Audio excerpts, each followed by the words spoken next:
Hi, Nick Kolos from DataTrek here, and the topic of today's video is the most important lesson I learned in business school. To set the stage, I want to briefly discuss how business is taught at the university level here in the U.S. I went to the University of Chicago and graduated from there in 1991 with my MBA, and the approach then was very straightforward at Chicago. You went to class, you read books, you took tests, you wrote essays, and it was very much a linear process. It was a very much based around academic approach to studying business, as the university does with most other disciplines as well. There is a different approach, though, which Harvard Business School uses, because there's some things that can't be taught just out of the book. And Harvard uses case studies, which are basically stories about different business problems that the students go away and discuss, usually in groups, and then come back and present what they think the business should do in the case study, given the challenges that are described to the class, and they come up with a consensus about what the right approach for the business should be. Chicago didn't use a lot of case studies, but they did use one, which is the one that we're going to talk about today, because there are some things that simply can't be taught out of the book, and I think this case study really shows it very well. The case study is called American Greetings, and the good news is that the scenario is you've just become a CEO of a large and very successful greeting card company, the things you buy in supermarkets or drugstores to say happy birthday or happy anniversary. It's a pretty prosaic business, but at least you're the CEO, and you realize quickly it's a very slow growth market, and you already have a dominant market share. It's going to be tough to grow. On the plus side, the balance sheet's very clean, no debt, no operating leases, and the question posed in the case study is, what do you do as the CEO of this company? The usual answers, and I've seen this case study taught a couple of different times, not just in Chicago, is the students come up with different ways to grow the business. Maybe you can create new demand by targeting different demographic groups. Women buy 80% of all greeting cards around the world, and so maybe there's an opportunity with men, or maybe an opportunity to expand in other ways. Offering different new kinds of cards, different languages, and so forth. Some other students come up with an idea of expanding internationally because there are opportunities outside the U.S. There's large greeting card markets, for example, in Europe and Japan. And maybe you can grow organically by presenting more product to those markets, or maybe you can buy some local competition and grow your business that way. Of course, it's a slow growth business, so the operating managers in the class like to talk about operating efficiencies to improve margins, a very valid approach as well. More recently, you'll hear people talk about digital opportunities, e-cards, different things to do with even virtual currencies and virtual art as greeting cards. Very innovative kinds of things, very clever.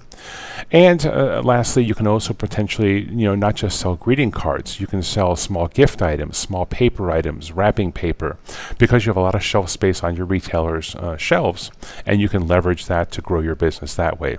These are the most common things, and look, they all make sense.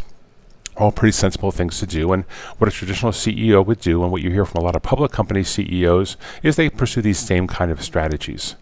However, what actually happened is dramatically different. It's kind of crazy, actually.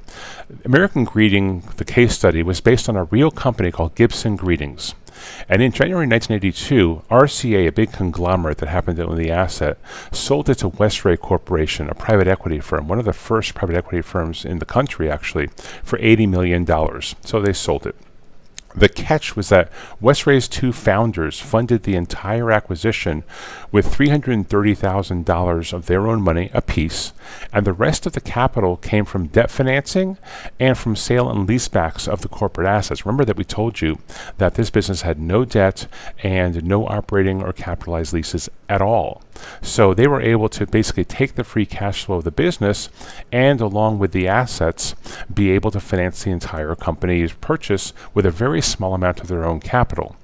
18 months later, this would be in like 1984, Westray took Gibson public at a $290 million valuation.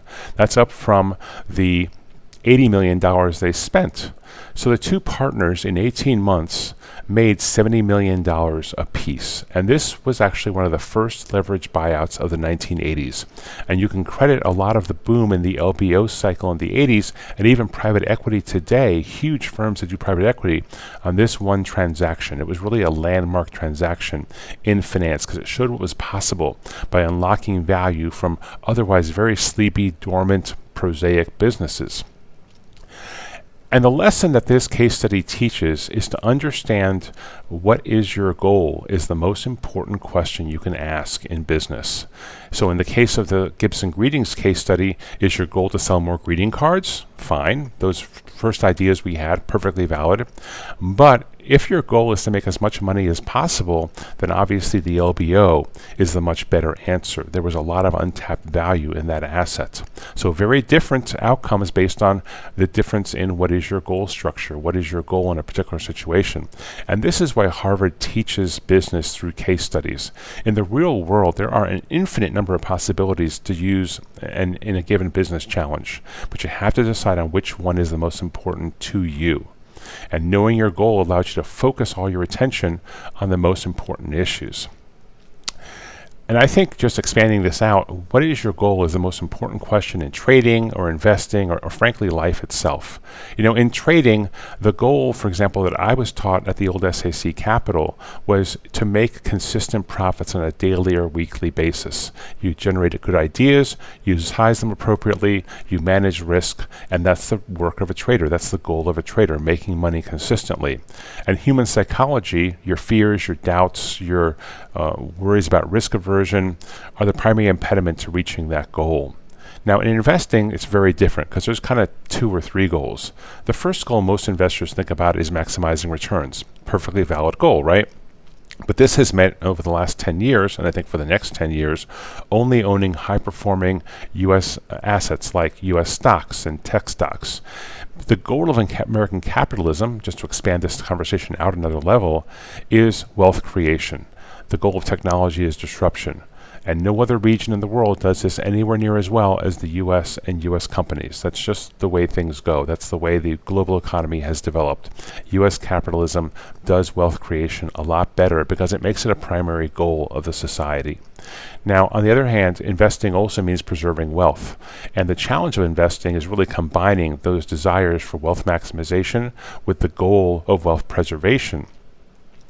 And that's what every investor has to think about for themselves or with their advisor. But it's the tension between those 2 goals, both perfectly valid, that create the right kind of portfolio structure for an individual investor or for an institution.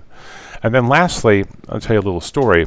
Whenever I interviewed people to work for me on Wall Street all through my career, one of the first questions I asked them is, how important is money in your life? Because no 2 people will answer that exactly the same way, but it's a key question to ask because in finance, we work very hard, we work very long hours, and money has to be a very important primary driving goal. And as you saw from the Wes Ray Gibson observation, if an investor has the goal of making a lot of money, it leads down very different channels from perhaps selling more greeting cards or thinking things about more traditionally. So thinking about your goals is a really important part of life itself. And with that, I hope that you found this video very useful. If you did, please hit like and subscribe at the bottom. And you can always check out DataTrek Research at datatrekresearch.com and get a 2-week free trial to our work. Thanks very much. Have a good day.